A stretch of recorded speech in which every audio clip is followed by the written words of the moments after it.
current president and president-elect are meeting today in the Oval Office to discuss the transfer of power. That's right, a big meeting, a lot at stake. This as congressional Republicans are also working out their leadership, especially in the Senate, where a lot of those big decisions are made. Good Day's Robert Moses joins us this morning with what's happening on Capitol Hill. Robert, it's busy. It sure is, Dan and Tashani. Good morning to you. President Joe Biden has promised to aid in the transition, something that President-elect Donald Trump did not do when the shoe was on the other foot 4 years ago. It will be quite a photo op in the Oval Office today. Two men who have been highly critical of each other sitting side by side as the wheels of democracy keep turning. As he prepares to take office in 68 days, President-elect Donald Trump meets this morning in the Oval Office with President Joe Biden, who invited him, a courtesy that in 2020 then-President Trump did not extend to then-President-elect Biden. Melania Trump is not expected to attend today. While in Washington, the president-elect will also meet with House Republicans ahead of leadership elections in both that chamber as well as in the Senate. Today, Senate Republicans vote by secret ballot to, for the first time since 2007, elect a leader who is not Mitch McConnell, who's retiring.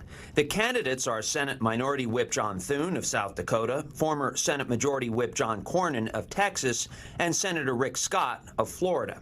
Scott is most closely aligned with President-elect Trump, and the incoming White House Chief of Staff, Susie Wiles, ran his gubernatorial campaign in 2010. President-elect Trump continues to build out his administration at a rapid clip. Tesla CEO Elon Musk, as well as former Republican presidential candidate Vivek Ramaswamy, will lead the Department of Government Efficiency, an agency that currently doesn't exist.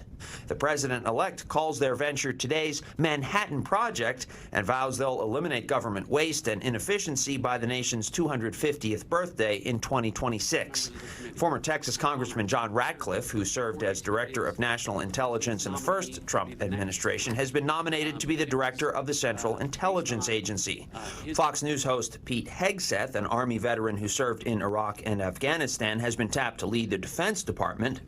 And former Arkansas Governor Mike Huckabee, whose daughter Sarah served as press secretary in the first Trump administration, has been selected as U.S. ambassador to Israel. Speaking of press secretary, according to reports, Alina Habba, who served on the president-elect's legal team, is in line for that position. She remained coy last night in a Fox News interview. I am very loyal to President Trump. I would think about it very seriously. And there's late word this morning that Special Counsel Jack Smith plans to step down before President-elect Trump takes office, according to the New York Times.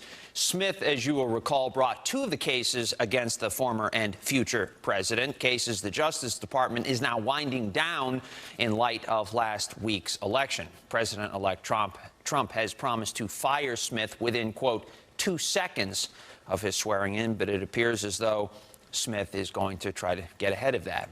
Tashani and Dan, back to you. Reporting news as it happens. Robert, thank you very much.